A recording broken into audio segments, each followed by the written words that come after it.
Y esto es para motivarnos a una investigación, es para motivarnos a continuar leyendo y profundizando sobre supuestas deidades que nos han presentado. Entonces, Salim, adelante y bienvenido a Santa Cruz, Bolivia Comentarios. Sobre todo saludar a toda la gente de Bolivia que nos está viendo, un fuerte abrazo para todos. Y sí, es importante tocar este tema, el tema de la religión, y bueno, sabemos que está muy ligado a la política, no solamente en Bolivia, sino en el mundo entero. Y los políticos cuando pues lanzan sus discursos de campaña y empiezan a pedir votos, todos se encomiendan a Dios. Todos dicen, si Dios lo permite, llegaré a la presidencia, si lo permite, llegaré a las alcaldías, a las gobernaciones, a todos los cargos políticos que en los países están. Y uno inmediatamente se pregunta, bueno, ¿con cuál de todos estos políticos está Dios? ¿A cuál elegirá Dios? Porque todos se encomiendan a ese Dios. Cuando nosotros, digamos que investigamos o queremos conocer, sobre todo en la parte occidental, lo que es obviamente Bolivia, toda América Latina, algunos otros países, sabemos que la religión más predominante es el cristianismo, que pues tiene varias divisiones. Está el catolicismo, está las iglesias protestantes, y en todas estas, en general, hay un solo Dios, ¿no? Que a través del Cristo, a través de Jesús, se llega a él, y este Dios se le ha colocado un nombre que básicamente se le conoce como Jehová. Algunos otros le llaman Yahvé, algunos otros le llaman Yahweh. Bueno, tiene muchos nombres derivados de ese mismo nombre, pero estamos hablando de un solo personaje, que es el tetragramatón, o las 4 grandes letras que provienen del antiguo hebreo, el Yod-Het, Vod-Het. Ahorita vamos a hablar un poco más acerca de ese nombre. Aquí, como ven en la imagen, le he colocado a esta charla, queridos amigos de Bolivia, Jehová, el Dios falso. Y bueno, inmediatamente llama la atención, pero es necesario que nosotros analicemos varios aspectos, porque así como se ha denunciado en el mundo político la falsedad que hay detrás de este, evidentemente la religión, al estar muy ligada al mundo político, porque no solamente en la política se dicen mentiras y hay corrupción, esto también está presente en la religión. Y para analizar la corrupción que hay en ella y poder desvelar las falsedades, hay que comenzar cuestionando al mismo Dios que esas religiones profesan, para ver si desde su base, desde su raíz, que es la adoración a este Dios, podemos encontrar incongruencias. Pero antes de analizar digamos que versículos del documento bíblico, hay que analizar una situación propia del ser humano. Y son las preguntas que nos hacemos, que nos llevan precisamente a buscar un camino espiritual. Por ejemplo, preguntas como ¿de dónde vengo? ¿Qué hago aquí? ¿Y para dónde voy? Esto, en resumen, podríamos englobarlo en una sola pregunta, que es ¿quién soy? Desde muy pequeños nos preguntamos esto, y estas preguntas tienen que ver con buscar nuestro origen, buscar una identidad y buscar un propósito de existencia. Sé que todos los que nos están viendo en algún momento se hicieron alguna de estas preguntas, y cuando uno se las realiza en la infancia, en la juventud, no sé, en cualquier punto de nuestra vida, inmediatamente salimos a buscar respuestas. ¿Y a dónde buscamos respuestas? Bueno, algunos quizás lo hacen en la filosofía, algunos buscan respuestas más racionales, quizás en la ciencia, y en muchas corrientes que intentan responder este tipo de cuestionamientos existenciales del ser humano. Pero la gran mayoría de los seres humanos, no solamente en Bolivia, sino en todas partes del mundo, quizás hemos profesado o estamos profesando una religión. La religión es el lugar que conglomera pues, un gran número de seres humanos que están buscando respuesta a esto. Son las instituciones religiosas las que más adeptos tienen. Y eso demuestra que como humanidad tenemos un impulso muy fuerte en la creencia. Y por eso vamos a buscar allí, en la fe. Pero cuando nosotros vamos a la definición de lo que es una religión como tal, tenemos que la religión es un sistema de la actividad humana, compuesto por creencias y prácticas acerca de lo considerado como divino o sagrado. Eso es básicamente la religión, una actividad humana que está rodeada o está sustentada más bien en creencias, pero esas creencias tienen unas prácticas que, bueno, están basadas en algo que se cree que es divino, intocable, sagrado, y por eso pues se asiste a estas instituciones, tanto personales como colectivas. Es decir, yo puedo practicar la religión individualmente y también sabemos que se hace de manera colectiva, muchas personas, de tipo existencial, moral y espiritual. Esas son las respuestas que vamos a buscar allí. El término hace referencia tanto a las creencias y prácticas personales como a los ritos y enseñanzas colectivas. Esto es básicamente lo que podemos encontrar en una religión. ¿Por qué empiezo con esto? ¿Por qué lo defino? Porque es importante que entendamos que vamos a hablar de un personaje que se nos enseñó que era Dios desde el Antiguo Testamento, en el documento bíblico, que es el libro, entre comillas, sagrado que los occidentales más tenemos acceso a él por la religión que profesamos, en este caso, todo lo que es el cristianismo. Entonces, es necesario definir esto, primero entender el por qué buscamos esto, y luego definirlo para tener elementos de conocimientos que nos hagan comprender mucho más sobre lo que estamos hablando. Cuando vamos a analizar las principales religiones en el mundo, tenemos varias, pero la principal por el número de creyentes y adeptos que tiene alrededor de ella es la cristiana. La cristiana que supuestamente se basa en las enseñanzas del Cristo, de ahí el término cristiana. Esta tiene tres ramas principales y son la católica, la protestante y la ortodoxa. La católica, que surge por allá en el 325 después de Cristo, ahorita vamos a profundizar allí. Luego, en los años 1500, surge el protestantismo, que es ese cismo que hubo por allá entre, digamos, en una parte de Rusia, con el tema de que no estaban de acuerdo con ciertos lineamientos de la Iglesia Católica. Por allá en Oriente no se hizo ese cismo y la Iglesia Católica, que bueno, estaba en un principio unida, tuvo una fragmentación y de ahí surgió la Iglesia Ortodoxa, que incluso tiene su papa también.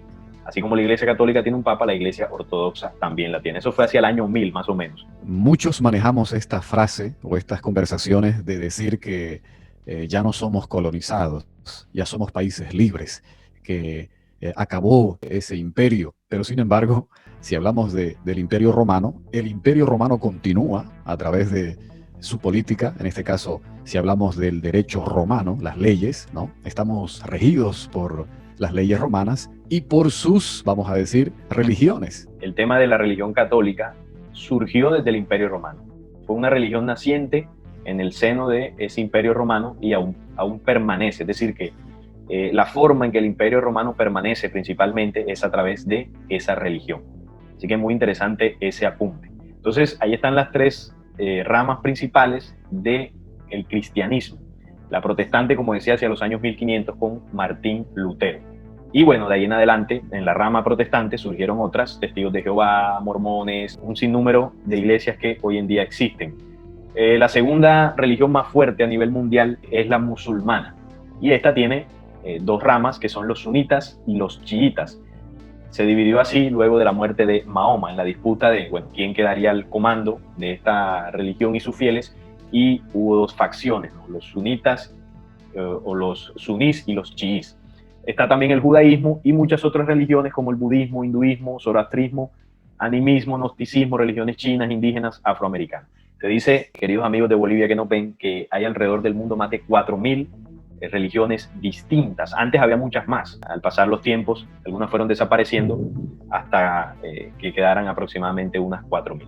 Cuando hablamos del Imperio Romano, eso que apuntábamos ahora, tenemos que hablar de Constantino. Él fue un emperador que hacia el año 325 después de Cristo, él reunió un concilio, el famoso concilio de Nicea.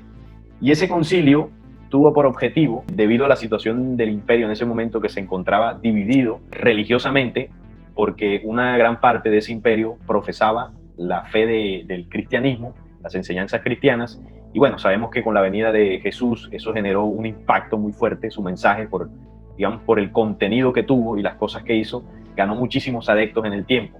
Y por otra parte estaban las personas del Imperio Romano que seguían profesando las creencias paganas, como se decía, que muchos tenían, principalmente el mitraísmo y otras. Entonces esto dividió en gran parte el imperio. Y la historia cuenta que Constantino tuvo un sueño donde vio una cruz y se le dijo que con esa cruz vencería. Supuestamente fue la cruz cristiana, pero realmente fue otra cosa, fue otra cruz más parecida al tema del símbolo templario, que es otro tipo de cruz. Con ese sueño, él reunió a su gente en un concilio, por un lado, grandes líderes del Imperio Romano, y por otro lado reunió en ese mismo concilio a grandes líderes de la religión cristiana que estaba en esa época. Ellos se reunieron ahí y ¿qué determinaron? Determinaron la creación de una nueva religión. Entonces, para acordar los textos sagrados de esa religión naciente, ellos determinaron cuáles serían válidos y cuáles serían desechados en una nueva religión aceptada por el Estado, eliminando 25 textos bíblicos y más de 30 documentos de soporte, entre ellos el libro apócrifo de Enoc, que es un libro no canónico. Los aprobados fueron condensados y reinterpretados, convirtiéndose en lo que hoy conocemos como la Sagrada Biblia. Entonces, para explicarlo resumidamente, lo que ocurrió allí es que existía un documento religioso en aquella época que era el Antiguo Testamento. Aquí todavía el Nuevo Testamento no existía porque aquí fue donde se creó la Biblia. La Biblia que todos tenemos en la casa. Estaba el Antiguo Testamento como conjunto de libros sagrados del judaísmo. Estaba por otro lado documentos que estudiaban los cristianos, entre ellos los evangelios que fueron escritos, que no estaban condensados en un libro, sino que circulaban libremente como documento de estudio entre las comunidades cristianas. Entonces, ¿qué hizo Constantino junto a los líderes que estaban allí? Ellos tomaron el Antiguo Testamento y lo juntaron con las enseñanzas de Jesús y algunos otros documentos, y esto lo condensaron en un libro, porque bueno, realmente la Biblia no es un libro, sino es como una biblioteca, un conjunto de libros. Eso traduce el término Biblia, biblos, y así se conformó ese documento que hoy en día es estudiado en las religiones cristianas. La sagrada, entre comillas, Biblia. ¿Y por qué ya empieza el término sagrado a perder fuerza?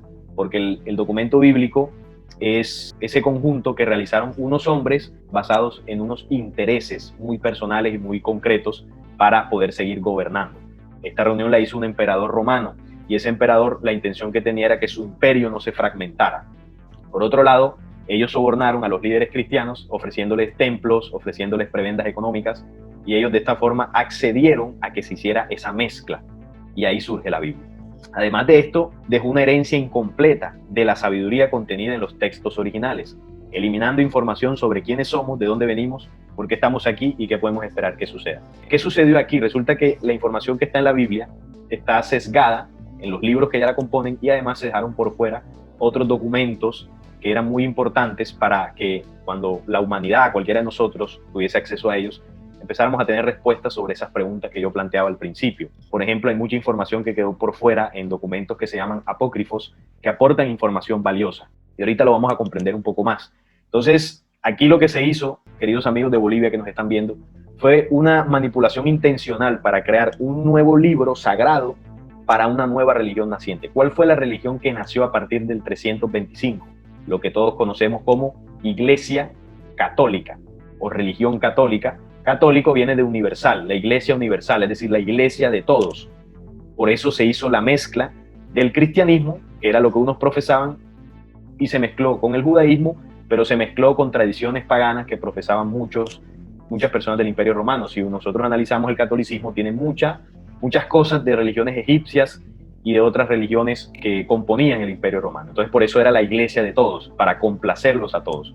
Y eso dio como resultado la Iglesia Católica. Entonces, se dice que el primer papa fue Pedro, cuando Jesús le dice a Pedro que sobre esa piedra edificará su iglesia, pero realmente ahí hay una malinterpretación intencional en esos textos, porque realmente el tema del papado inició con Constantino en el tema de esa religión. Constantino fue el primer papa, porque él fue el que lideró inicialmente esa religión hasta su muerte. Luego ya lo sucedieron otros personajes, y ahí, bueno, comenzó todo el tema de la línea del papado. Cuando vamos específicamente a la Biblia, que viene del griego biblos, que traduce biblioteca o conjunto de libros, básicamente consta de dos partes. El Antiguo Testamento lo conforman 39 libros que están determinados en la ley, que son 5, los 5 primeros, lo que conocemos como la Torá hebrea. Es decir, se tomó la Torá, que es, para entenderlo, es como si fuese la Biblia hebrea, que consta básicamente de 5 libros, que son en el Génesis, el Éxodo, el Levítico, el Números y el Deuteronomio. Esos 5 primeros de la Biblia que todos tenemos en casa es los libros sagrados del judaísmo. Se colocaron libros históricos como Jueces, Crónicas, Reyes de la historia hebrea. A esto se añadieron en ese Antiguo Testamento los sapienciales como Salmos, Cantares y todos estos documentos, y también libros proféticos como Daniel, los 4 profetas mayores y los 12 profetas menores del Antiguo Testamento. 39 libros, pero los 39 libros están presentes en la Biblia, por ejemplo, que manejan iglesias protestantes, porque en la católica, la Biblia católica, el Antiguo Testamento es más grande. Entonces ahí ya surge una duda de por qué en el catolicismo hay más libros y por qué en las iglesias evangélicas, luego de los años 1500, se sacaron unos 5 o 6 libros más. Algo que llama la atención. ¿Por qué se sacaron? ¿Bajo qué intención?